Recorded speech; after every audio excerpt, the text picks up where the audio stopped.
So yeah, back off where I ended.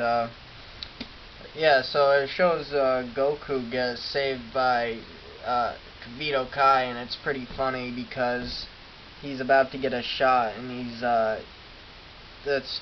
toughest guy in the universe supposedly, but yeah, he's about to get a shot, and he climbs up a tree. I mean, I don't know. It's just one of the funniest things. I don't know. I find, like I said, this has cool box art, and you can't really beat that.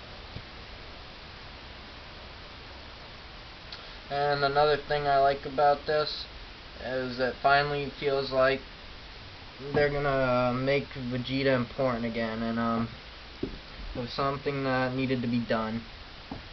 And now I'm gonna go into this box set. I like to call. I don't really know what the label is.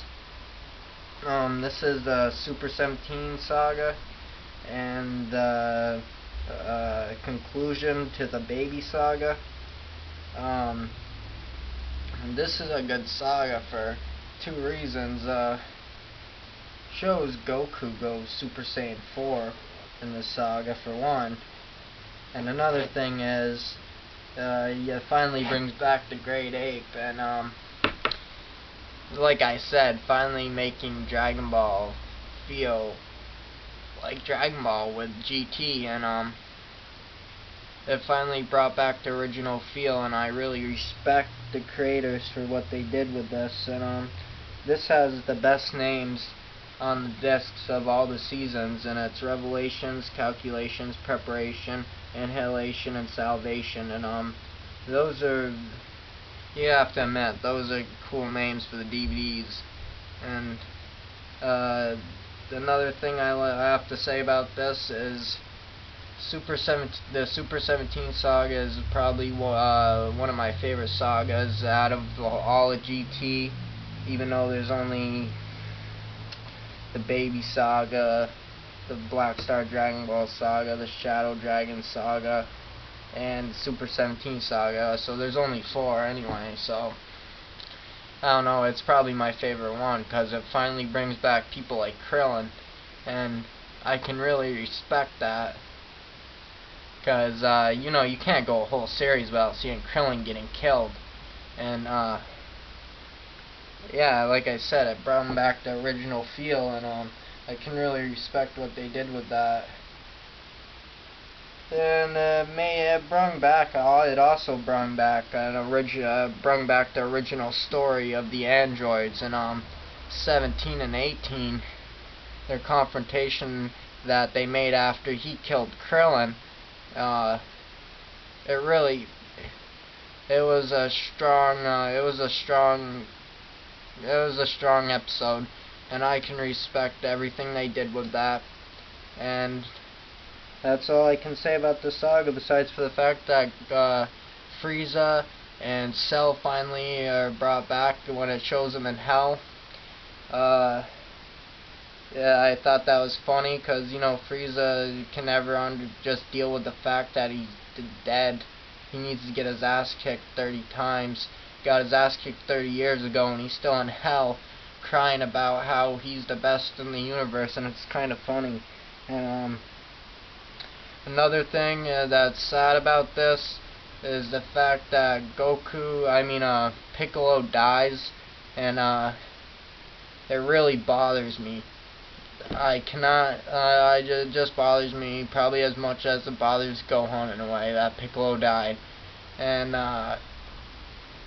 that's all I can say about this saga, so I'm gonna go on to the last box set.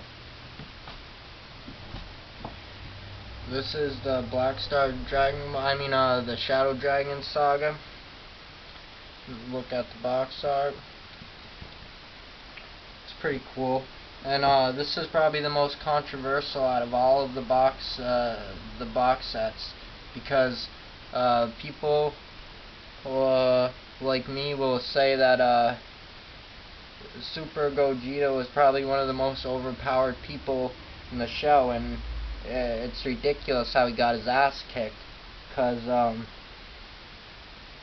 Goku and Vegeta's bodies just can't accept the fact that they're fused, because they're so different, and that's why they get their ass kicked, because they're so cocky. And I found that to be really interesting, but I kind of hate it at the same time.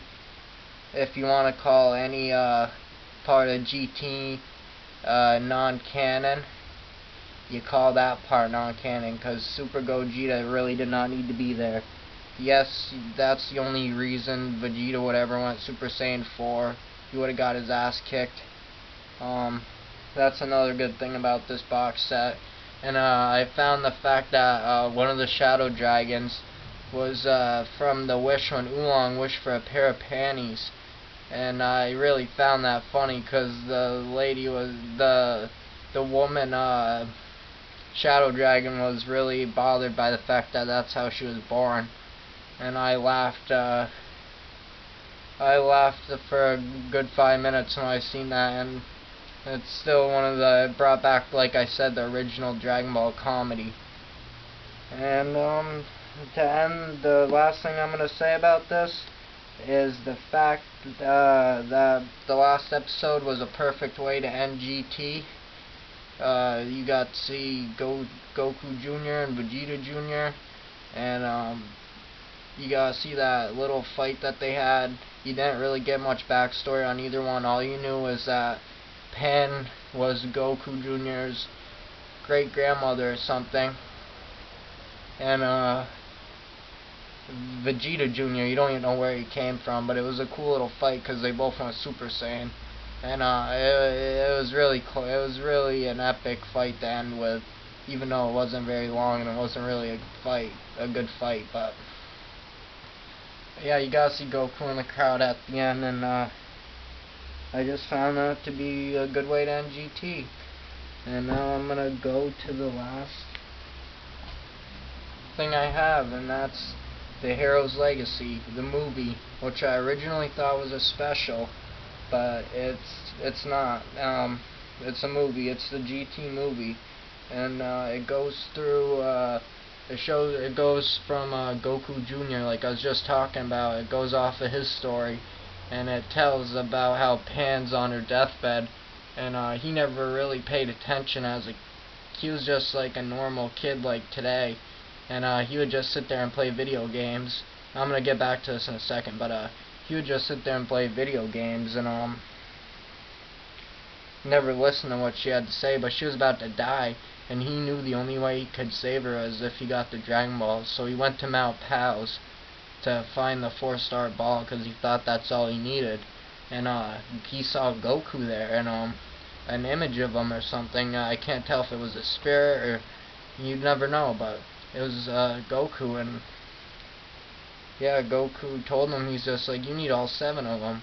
But luckily Pan shows up in a rescue jet, and she was okay, along with Goku's friend that he thought died along the way in the story. But if you want to watch that, if you want to know that story, you have to watch it, because I'm reviewing, not spoiling.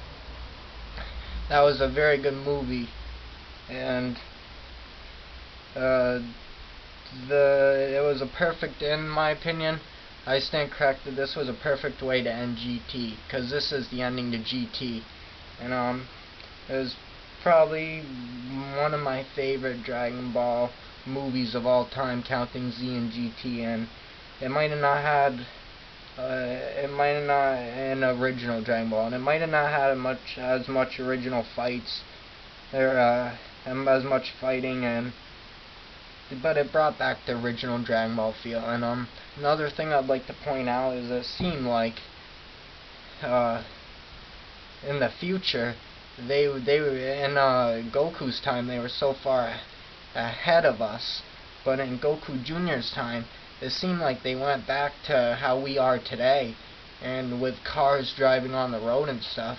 It's like they went, instead of technology getting better, once Dr. Briefs died or whatever, technology got worse, and I thought it was kind of interesting. But that's all I can say about GT. It's probably one of my favorite series. I recommend it to any Dragon Ball fan. and if you don't watch it, then you can't complete the story, because this is canon, in my opinion. If you don't like it, you can suck a fat one. Okay, yeah, I need to say, yeah, I'm gonna go back to the remastered. Don't buy this. This is a waste of money.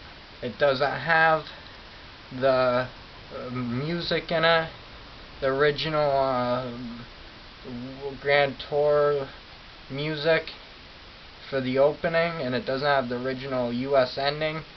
The colors are seizure inducing.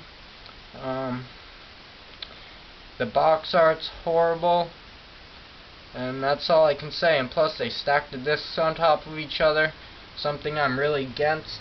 And yeah, that's my review on GT. Thanks for watching. If you like this video, click the like button down below, and also subscribe if you like my videos, and message me if you want to recommend any Dragon Ball video that you want me to do.